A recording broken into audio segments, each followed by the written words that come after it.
Première vidéo sur l'algèbre, on va parler d'addition et de soustraction avec de l'algèbre.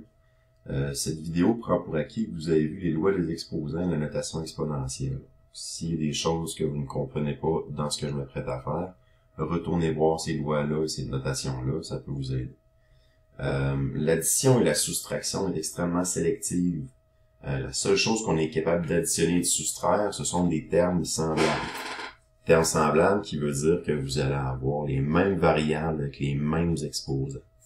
Si je prends le premier exemple qui est ici, 3a plus 5 moins 6a, le 3a et le 5 n'ont pas les mêmes variables. C'est le premier terme qu'on a ici va avoir la variable a, le deuxième n'a pas de variable. Par contre, si je regarde 3a et 6a, là on a quelque chose qui est commun, donc on est capable de juste les mettre un à côté de l'autre. Et ensuite, on va être capable de les soustraire. 3a moins 6a, je compte un nombre de a. J'en avais 3, j'en enlève 6, il m'en reste moins 3.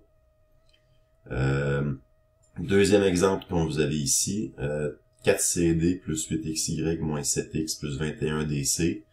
Si je me concentre sur les deux premiers termes au centre, j'ai 8x au carré ici, puis moins 7x. Ce ne sont pas les termes semblables à cause de l'exposant 2. Par contre, 4cd et 21dc, on est proche de quelque chose. Ce qu'il faut comprendre, c'est que l'ordre dans lequel on écrit chacune des parties de votre variable, de votre terme, ben, n'a pas vraiment d'impact. On est capable de le bouger comme on veut. Donc, 4cd et 21cd, ce sont deux termes semblables. On fait un décompte de cd. J'en avais 4. J'en ajoute 21. Ça m'en fait 25. Mon expression ici est réduite à sa plus simple expression. Si je continue avec 4xy plus 6x2 moins 4, plus 4 moins 5x2, les seuls deux termes semblables qu'on va avoir, ça va être les x au carré. Je fais un décompte de x au carré, j'en avais 6, j'en avais 5, il m'en reste 1. Sous-entendu, le 1 se simplifie, donc je ne le mettrai pas parce que 1x au carré va être la même chose que x au carré. Dernier terme qu'on va avoir ici, 4z3y2x plus 7z2y. x3 moins 9z3y2x. J'ai bel et bien deux termes semblables, ce sont les deux du milieu qui sont ici. Donc j'en avais 4, j'en enlève 9, ça va me faire moins 5z3y2x plus 7z2yx3.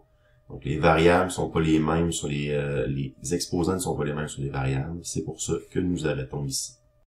Si on continue, d'autres choses qui peuvent survenir dans les additions et les soustractions, ce sont les parenthèses. N'oubliez pas que c'est la priorité des opérations classiques qui continuent à faire effet. Donc, si vous avez une parenthèse, vous devez commencer par vous poser la question, est-ce que je peux faire quelque chose avec cette parenthèse-là?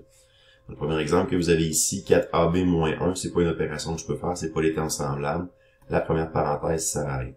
2a moins 2, c'est pas une opération que je peux faire. J'ai pas de moins non plus devant, j'ai pas d'exposant sur le côté, cette parenthèse-là ne me sert pas non plus. Je peux donc l'enlever.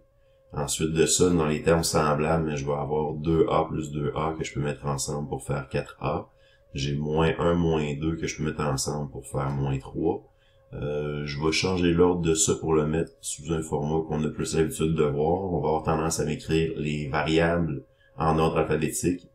Puis le terme qui contient le plus de variables en premier. Donc, 4ab plus 4a moins 3, c'est la réponse la plus l'expression algébrique la plus simple expression.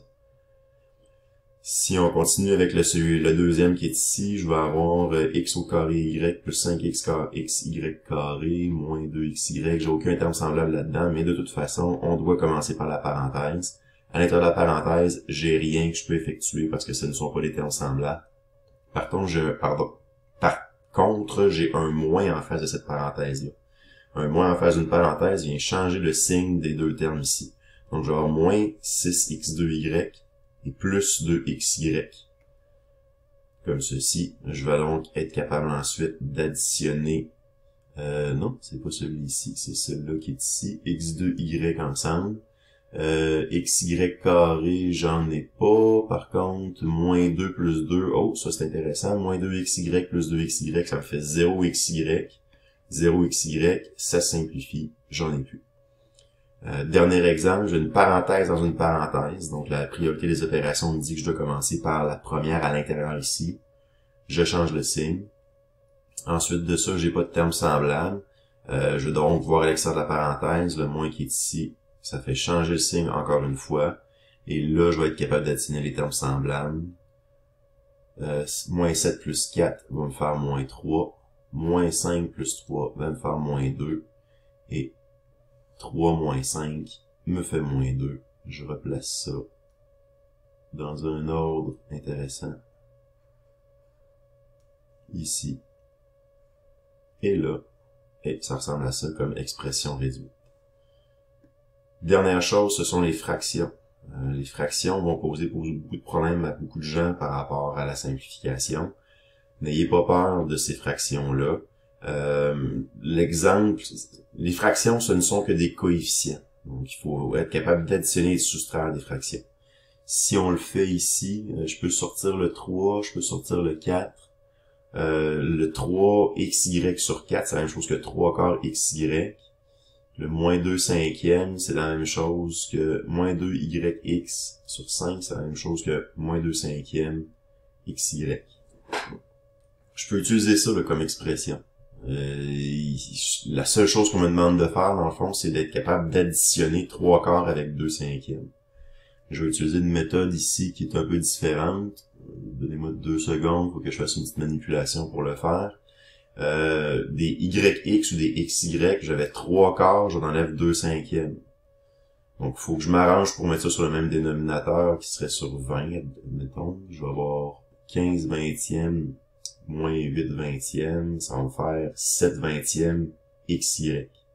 7 vingtièmes XY, c'est pas plus compliqué que ça. Votre calculatrice est capable de très bien le faire aussi.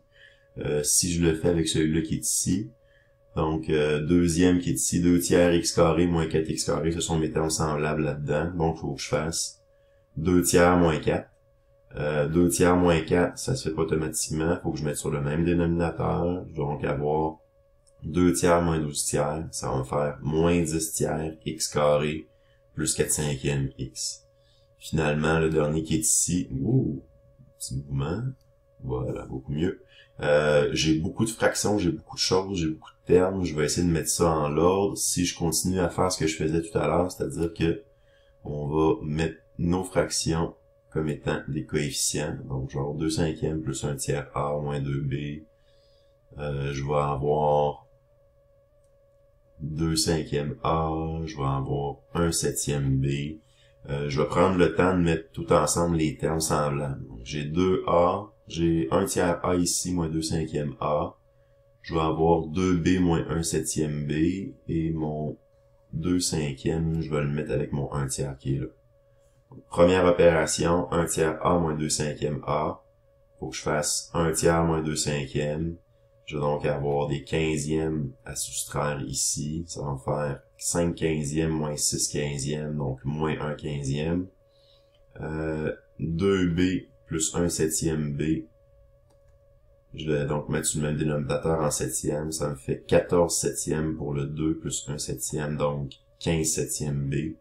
Puis finalement, ce que j'ai ici, c'est moins 5 quinzièmes plus 6 quinzièmes. Donc moins 5 plus 6, ça va me faire 1 quinzième. Merci.